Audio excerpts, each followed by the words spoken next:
صبح امروز نمایندگان مقامات اجرایی حکومت دولتی شهر ترسونزاده با یک قطار معیوبان آرابچه‌های معیوبی تقدیم کردند.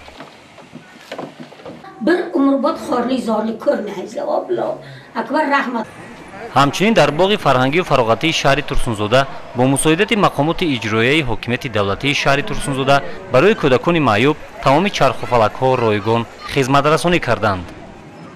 ای تمام کارگرای دولت، ای پیشوای ملت، ای حکومت شهر و مینداری بیان میکنن که ما را دستگیری کن، ما را یاردن میکنن.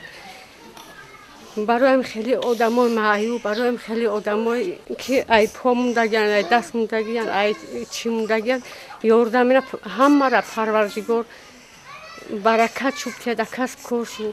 شهرimiz raisiga rahmat aytamiz. Bizlarni go'daklarni shunchalik uylashib, shunaqa nimalar qilib yordam berishyapti. Rahmat hammalariga. باید گفت که در شهر ترسونزاده بیش از 4600 نفر معیوب زندگانی میکنند. همه آنها تحت غمخوری‌های پیش از همه رهبری دولت و مقامات اجرایی حکومت دولتی شهر ترسونزاده قرار دارند.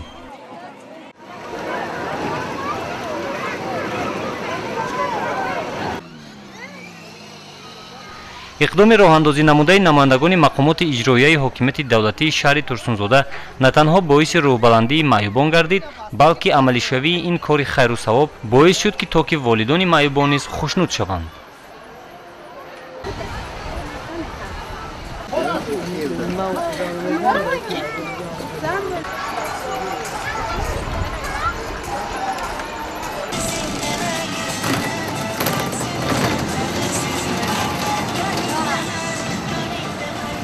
رئیس شهر در رحمتنامه گفتن رئیس جانشینا دا که همین موهای اخاطر نبرآورده من پارکو با سرگشت کرده با معیوب یکم گروه دا کلاسکه برده دادیم 4-5 کسا با. همچنین خودی همین روز در خانه پیرانسالان و معیوبان دهه بتاش شهر ترسونزاده بخشیده به روز معیوبان چورابینی ایدانه دویر گشت. برای باشندگان اینجا ضیافت ایدانه داده شد. معاون رئیس شهر صالح خالوه در این چورابینی اشتراک و سخنرانی کرد. با این مناسبت همه شمایان را از نام مقامات اجرایی حکومت دولتی شهر ترسونزاده تبریک و تهنیت گفته برایتان پیش از همه تن صحت، خاطر جمع و آن شرایطی که اینجا مهیا کرده شده است با باوری کامل گفته میتوانیم که همه شما قناعتمند هستید و دولت و حکومت جمهوری تاجیکستان نسبت معیوبان، نسبت پیرانسالان بی‌طرف نیستند.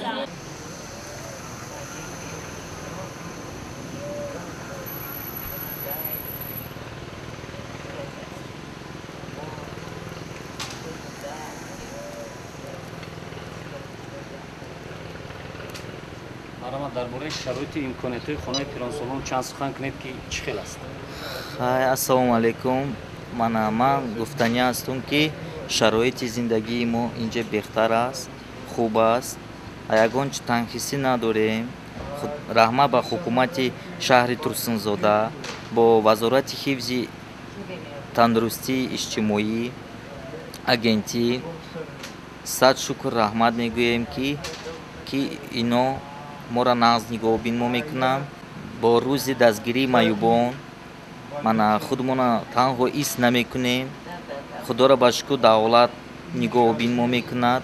رحمت با جناب عالی سرور دولت همون با محترم پیشوای ملت امام علی رحمان با سواد ابقام بسیار جو خوم هست همش هست تو کام که خشتور نبیم که غم دقم هم بسرم. چند سال شد شما در اینجا؟ بقیدی دیرکتر دو 3 رفته که دیرکتر من هم جادم سیم روبر است که شما روبر پدر این کس هم دیرکتر پدرش هم دیرکتر بود بعد رفته که پیچیده با من گیاد من همی 15 سال شد من هم جدا همینجا زندگانی میکنم.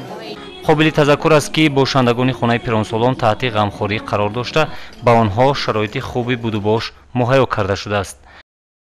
با فرمایش وزیر تندرستی اجتماعی جمهوری تاجیکستان 8 ایون روزی معیوبان اعلام کرده شده است که ما این صبح امروز در شهر ترسونزاده با دستگیری مقامات اجرایی حکومت دولت شهر ترسونزاده یک قطار معیوبان را در باغ فرهنگی شهر бо сайру сайёҳат ройгон ба онҳо хизмат расонда шуд. Аз тарафи кормандони боғ ба онҳо хӯрок ташкил карда шуд.